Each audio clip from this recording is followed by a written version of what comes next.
por que as lesões acontecem? E aí eu vou usar o exemplo de um cara famoso lá do Neymar. O Neymar era um cara que se caracterizava por nunca ter tido uma lesão grave, a não ser uma fratura no pé por conta de um pisão, trauma direto. Mas ele próprio não tinha lesões. Quando ele jogava em ligas de alto nível, Europa e tal. Aí ele foi para a Ásia, foi jogar na Arábia. E lá na Arábia, obviamente, o campeonato mais tranquilo, ele não precisava de tanto esforço, ele fazia um jogo aqui, outro ali, e meia boca. A gente via isso. E acabou que a parte física dele começou a se comprometer, as pessoas começaram a dizer que ele estava mais gordinho, começaram a ver uma barriga que ele não tinha e tal. E aí ele veio para um jogo de eliminatórias de Copa do Mundo, Brasil e Uruguai, quando ele foi exigido fisicamente mais do que ele realmente estava apto a fazer. O que aconteceu? Rompeu o ligamento cruzado anterior do joelho. Nada é por acaso, o nosso corpo ele é feito para não se lesionar. Desde que eu trabalhe, é a parte de base. Base de novo, a gente está falando essa palavra de novo.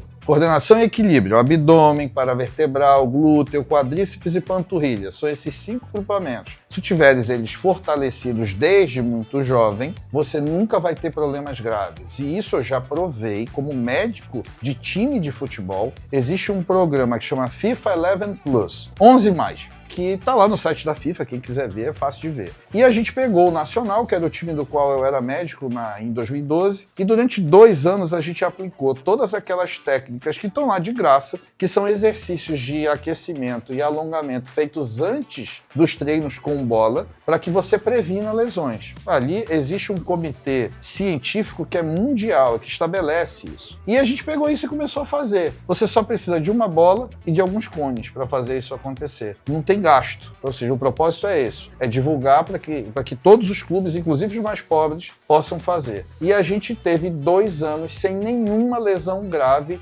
passível de tratamento cirúrgico, por exemplo, a não ser aquelas de tosse, que são próprias do esporte, da prática do esporte. Os avanços científicos e o aumento da perspectiva de vida tornaram a medicina esportiva cada vez mais importante no mundo.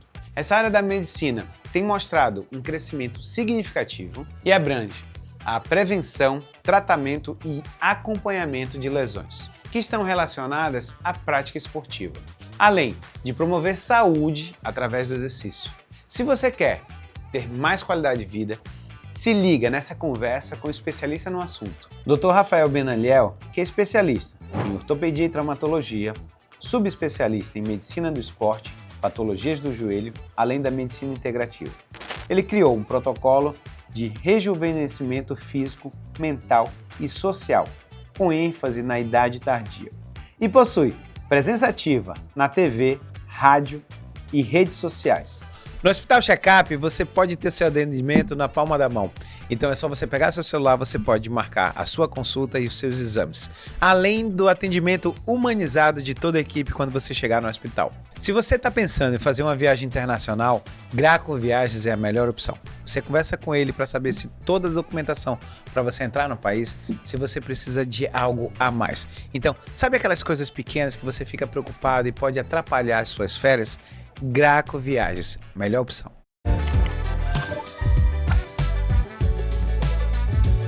Rafa, se a gente for olhar o esporte, a medicina do esporte, eu lembro muito bem quando isso me marca, quando eu terminei a faculdade, eu já via você nos clubes de futebol aqui do Amazonas e a gente via que era uma coisa muito rude, né, cara? Vamos dizer dessa forma, do que tinha lá atrás. E a gente sabe que a gente começou a ter um processo de modernização, de novas tecnologias, e até novas técnicas.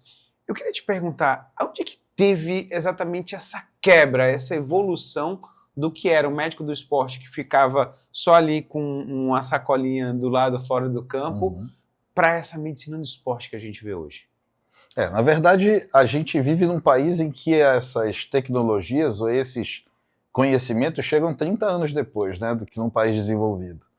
Então a medicina do esporte, ela é a medicina de ponta há muito tempo em vários lugares e é a partir dela que se desenvolvem muitas das tecnologias que a gente acaba usando em outras áreas de atuação, a verdade é essa. Então assim, eu na minha formação tive a chance de na época estudar no Clube Atlético Paranaense, que hoje nem tem mais esse nome, mas a gente já via lá estudos ocinéticos com 3 estações, a gente já via controle de terapia, de reabilitação em piscina com controle de pressão hidrostática, ou seja, a gente já sentia essa alta tecnologia, só que para as pessoas de fora, e como a internet ainda vinha ganhando força naquela época, era realmente muito difícil, parecia realmente aquele doutor da água mágica que entra, joga água e tira a dor do jogador, né?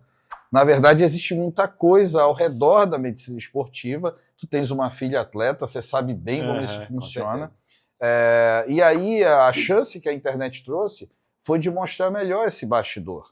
E aí as pessoas começaram a entender que ela tinha muito de nutrição, que tinha muito de fisiologia, que tinha, inclusive, dentro da ortopedia, que é a minha área principal de atuação, um outro tipo de ortopedia. Era uma ortopedia um pouco menos intervencionista e mais observacional, era mais resolutiva, mais rápida em relação aos protocolos e à reabilitação. Então, assim, ela já existia, na verdade, só faltava mais um caminho para divulgar melhor tudo isso que ela carregava em si. E hoje, não por coincidência, a gente vê a medicina integrativa, a medicina regenerativa, tudo isso, na verdade, é a medicina esportiva ou fragmentos dela sendo expostos e levados ao maior número de pessoas possível. Então, tu vê, a PRP, plasma rico em plaquetas, a gente usa isso desde 2009. Ácido hialurônico, reposição do ácido hialurônico desde 2007.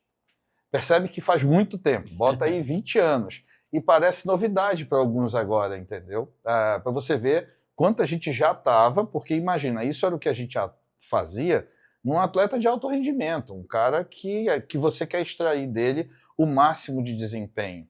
E hoje, o que a gente faz no consultório, quem trabalha com performance, emagrecimento, esse lifestyle, quer isso também, quer extrair o máximo de rendimento daquela pessoa dita comum que hoje não é mais. A gente estava comentando do athleisure, e é basicamente isso, é um estilo de vida. É você ter durante o dia manifestações diversas de que você cuida da tua saúde, de que você tem tempo para isso e que por isso você é uma pessoa com mais sucesso.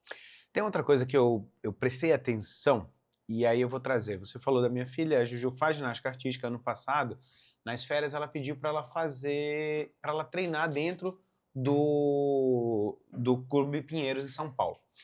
E aí eu, pai, vamos lá, consegui, a gente foi, tudo direitinho.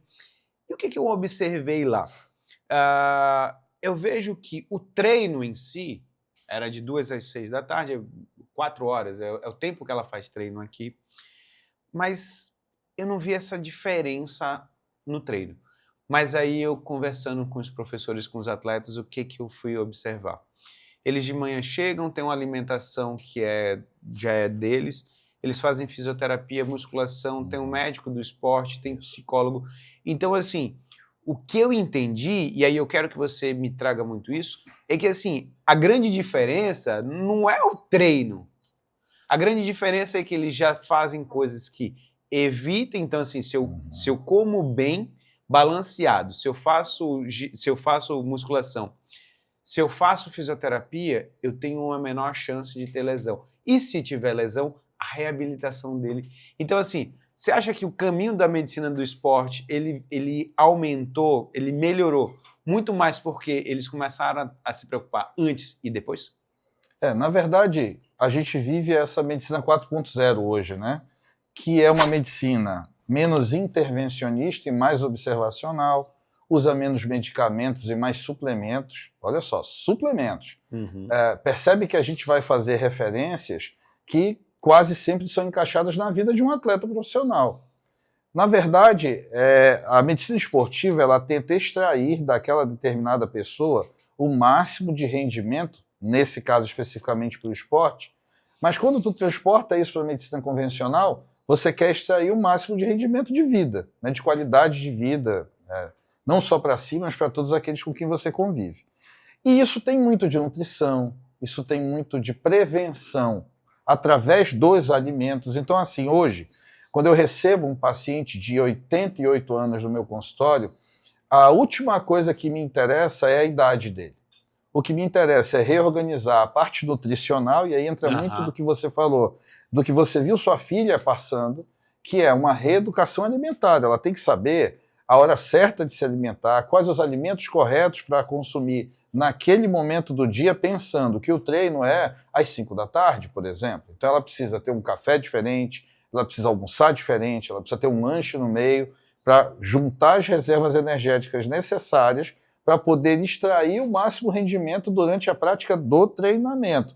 Porque o que é o treinamento? É uma simulação do jogo ou do evento esportivo, seja ele que tipo for. Então eu preciso preparar o atleta para isso. E essa preparação não envolve também só alimentação, envolve exercícios de alongamento, envolve a liberação miofascial, fortalecimento muscular específico por meio de treinos de força. Aí eu vou ter que falar de novo isso. A gente diz que as tecnologias chegam, ou os conhecimentos, as teorias chegam aqui normalmente com 30 anos de atraso.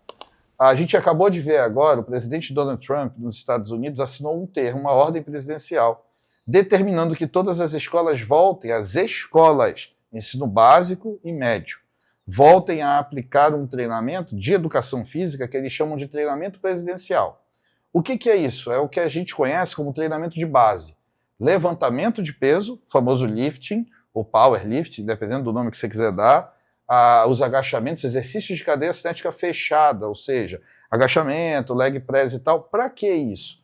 Para que você construa indivíduos desde a infância com uma base estrutural mais forte, com uma fisiologia mais fortalecida, e aí adicione a isso uma boa nutrição, adicione a isso períodos de descanso supervisionados e otimizados, e você vai ter super pessoas daqui a pouco. Então, o raciocínio ele começa desde a infância até o paciente mais idoso. E como eu estava falando no começo, desse de 88 anos, o que a gente faz é tão somente reajustar essas 3 esferas: alimentação, sono e prática regular de atividade física encaixada naquilo que é a realidade dele. Também não vou mandar ele fazer crossfit, né? Não dá. Eu tenho que entender, a gente tem aí aplicativos de avaliação, a gente tem com as equipes multidisciplinares, principalmente da fisiologia e da educação física, uma avaliação precisa desses idosos em relação aos pontos de deficiência, e aí a gente traça uma estratégia para eles. E vai acompanhando. O mais importante é o follow-up, é o acompanhamento. Por isso que protocolos, quando a gente também trouxe esse nome da medicina esportiva, o protocolo. Protocolo nada mais é do que um conjunto de atos que você vai desenvolver num determinado tempo com um objetivo comum. E a tendência é que esses atos sigam uma linha de raciocínio que é sempre a mesma. Então percebe que eu estou falando muito de medicina esportiva, mas o que está ficando claro é que a medicina 4.0 é a medicina esportiva com outro nome. E o que você vai ver cada vez mais, porque o que se busca é saúde por meio de prevenção e não de atitudes curativas, você vai ver cada vez mais a gente apelando para esse tipo de conceito, que é um conceito muito mais ligado ao que comer, ao que não comer, o que faz mal, o que inflama, como que eu previno câncer, dessas coisas assim, né? Isso é a 4ª revolução da medicina e, graças a Deus, teve e tem na medicina esportiva uma base boa de pesquisa.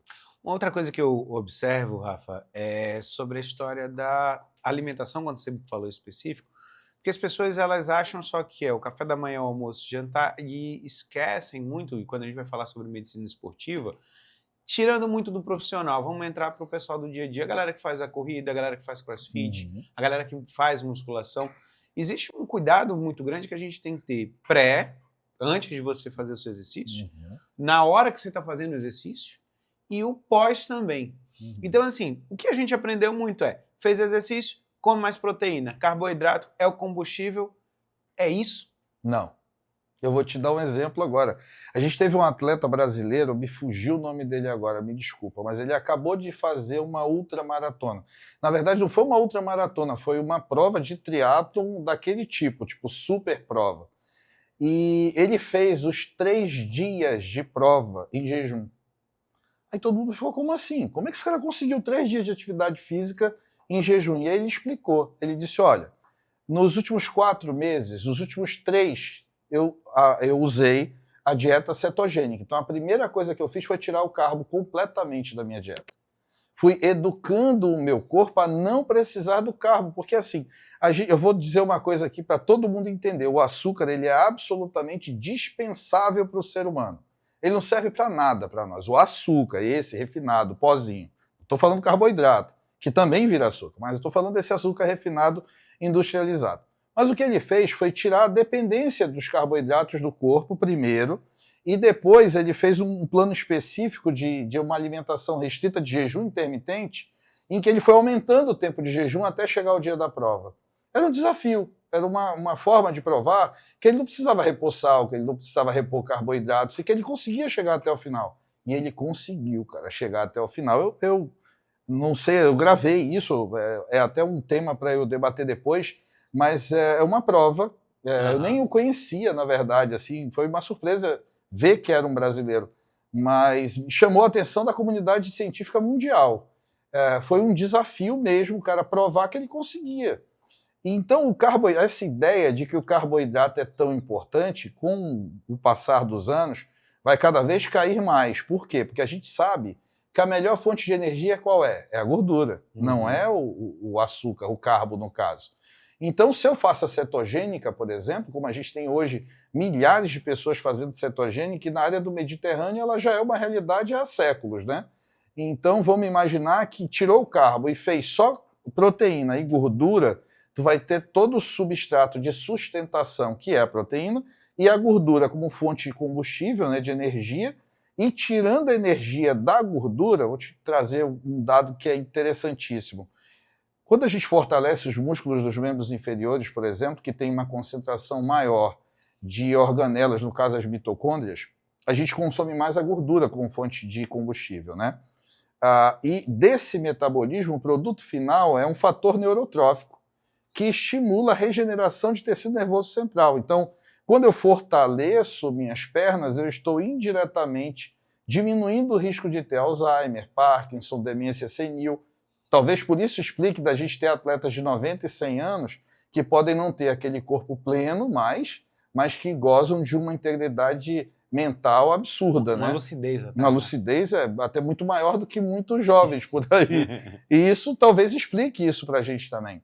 A verdade é que está aí de novo a medicina esportiva cada vez trazendo mais dados e dados relevantes, inclusive, para que a gente mude a nossa forma de pensar e reafirmando a ideia de que os remédios que você precisa, eles estão nos alimentos ou dentro do teu próprio corpo.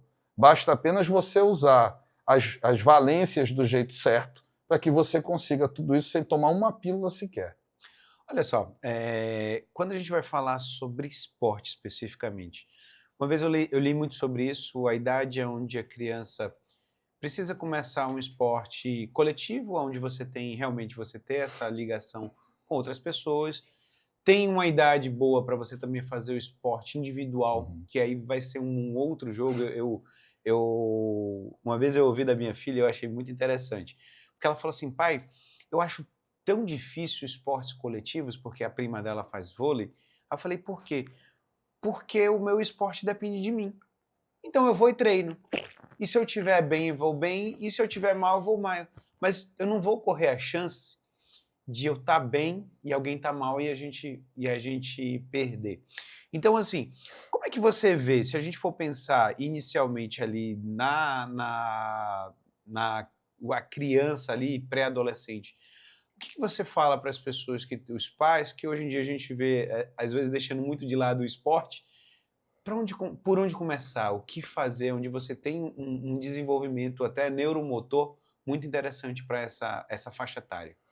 Na verdade, acho que o erro começa na escola, que era onde a gente teria a chave ideal para fazer isso acontecer.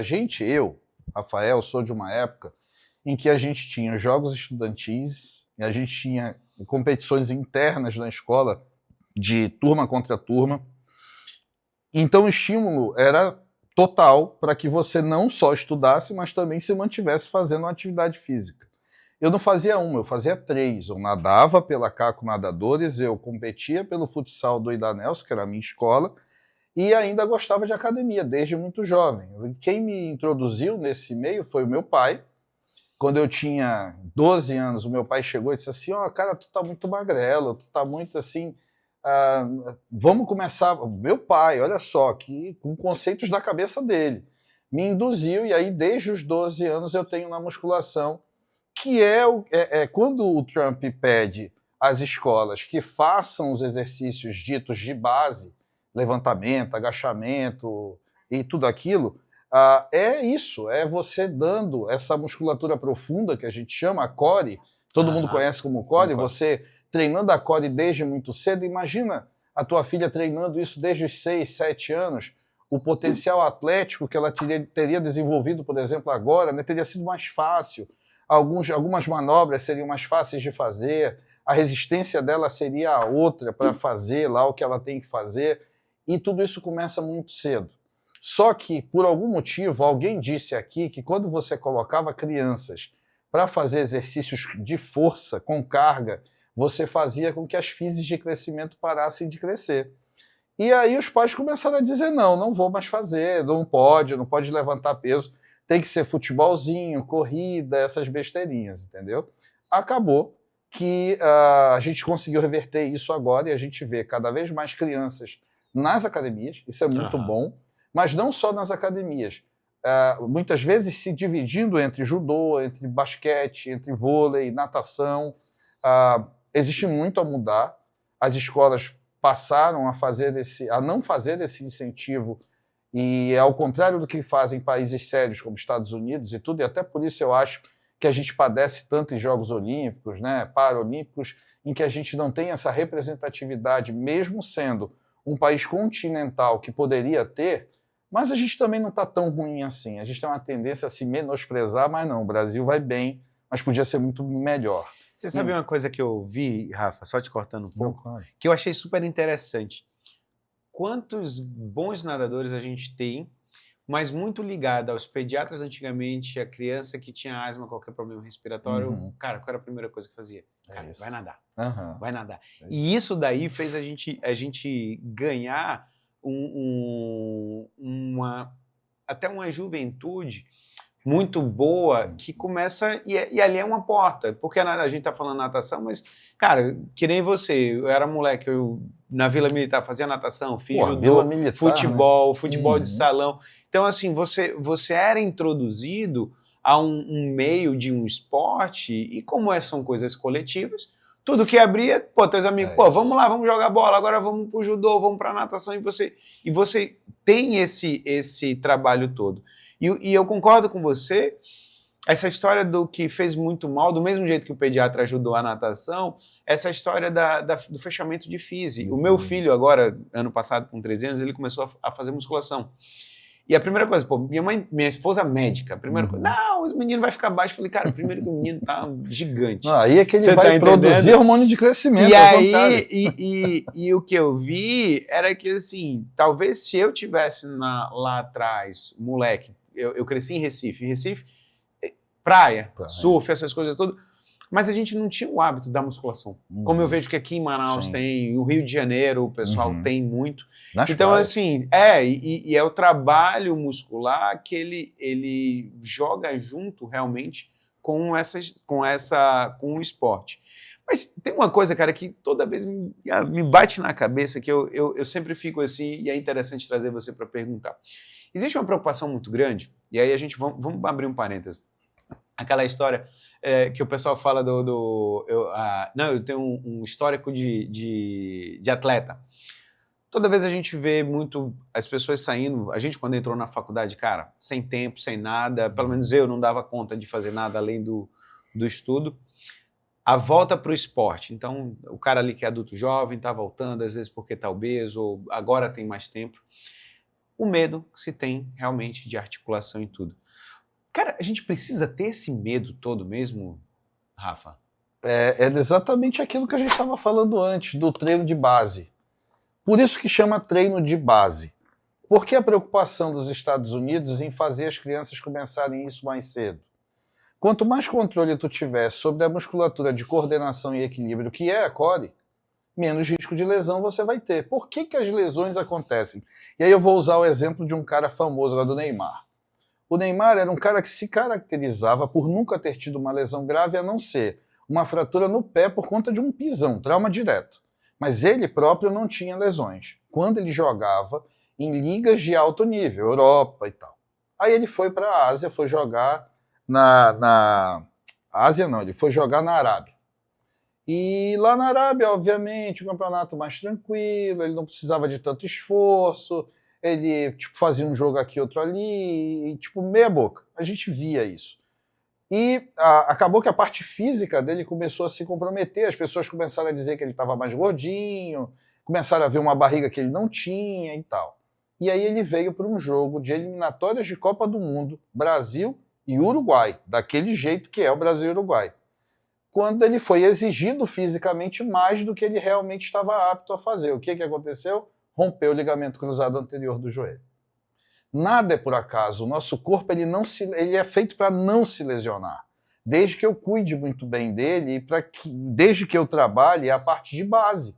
Base de novo, a gente está falando essa palavra de novo.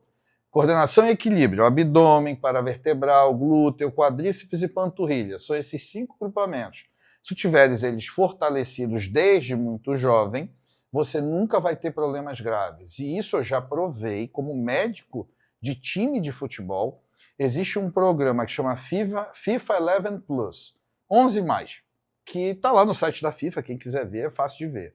E a gente pegou o Nacional, que era o time do qual eu era médico em 2012, e durante 2 anos a gente aplicou todas aquelas técnicas que estão lá de graça, que são exercícios de aquecimento e alongamento feitos antes dos treinos com bola, para que você previna lesões. Ali existe um comitê científico que é mundial, que estabelece isso. E aí a gente copiou isso, eram 13 movimentos, por isso que chama 11+, né? Uhum. Que eram 13, de início eram 11, depois acrescentou-se mais alguns. E a gente pegou isso e começou a fazer. Você só precisa de uma bola e de alguns cones para fazer isso acontecer. Não tem gasto. Ou seja, o propósito é esse, é divulgar para que todos os clubes, inclusive os mais pobres, possam fazer. E a gente teve 2 anos sem nenhuma lesão grave passível de tratamento cirúrgico, por exemplo, a não ser aquelas de tosse, que são próprias do esporte, da prática do esporte. Então, é aí que está. Por que é tão importante a musculação? Por que a gente diz que ela tem que começar o mais cedo possível?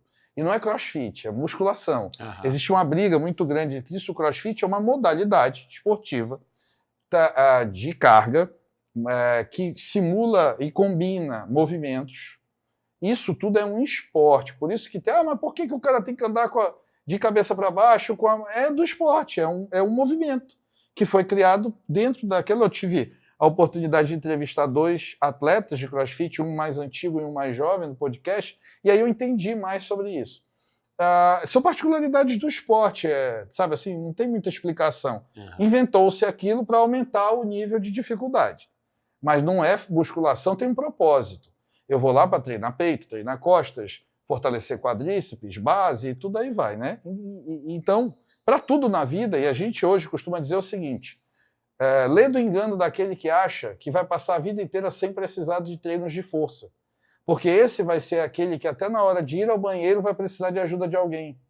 Para sentar no vaso e fazer suas necessidades básicas, ele vai ter que ter alguém do lado para segurar. Isso é a pior coisa que pode acontecer com o ser humano. Então, se você quer evitar esse tipo de necessidade, use a musculação em que época for. Doutor, mas eu já tenho 88 anos. Ótimo, então vamos começar com 88 anos. Eu tenho pacientes de 93 anos que nunca tinham entrado numa academia e hoje vão todo dia. Porque ele começa a perceber em si a melhoria clínica. E a cada dia, a cada mês que ele volta, ele é uma nova pessoa, que se identifica mais, que anda sozinho, que não precisa de neto, não precisa de filho, não precisa de ninguém ao redor dele o tempo inteiro, que vai ao banheiro sozinho, que toma banho sozinho, que cozinha, que lava a casa, que faz tudo. Sabe uma coisa que você estava falando e eu achei interessante, que eu fui lembrar recentemente, já acho que coisa de um mês, eu fui na minha nutróloga, e aí ela passou, pediu todos os exames, e eu tô desde o ano passado eu fiz 6 anos de triatlo. Sabe aquela hora que você tá meio de saco cheio, putz, querendo uma coisa diferente, e o triatlo ele exige muito, porque são 2 treinos por dia. Ou eu pedalava e de noite nadava, outro dia eu corria e fazia musculação. Ponto. Na realidade, não era nem a musculação, era muito mais um treino funcional. Eu comecei a malhar.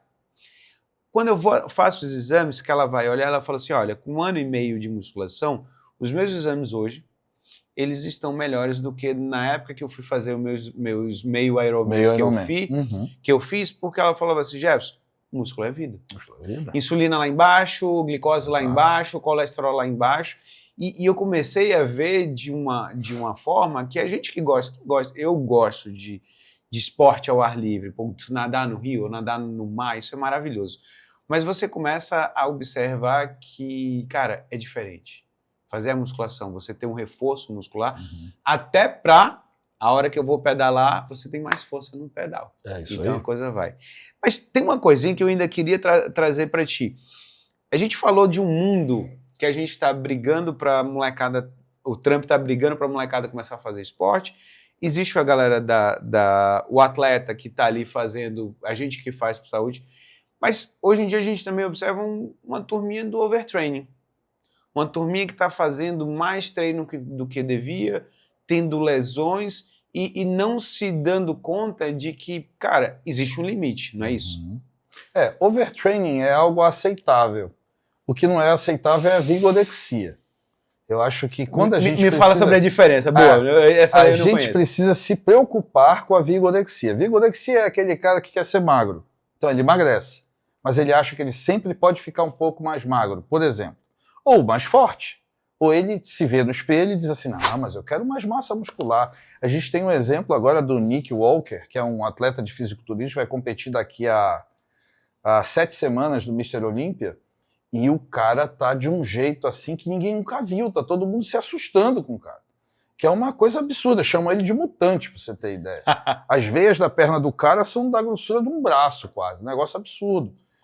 Ou seja, isso é um exemplo de vigorexia. Não dá para dizer que aquilo é só condicionamento. Tudo bem que ele queira ser campeão, mas ali passou até do limite normal do esporte, entendeu?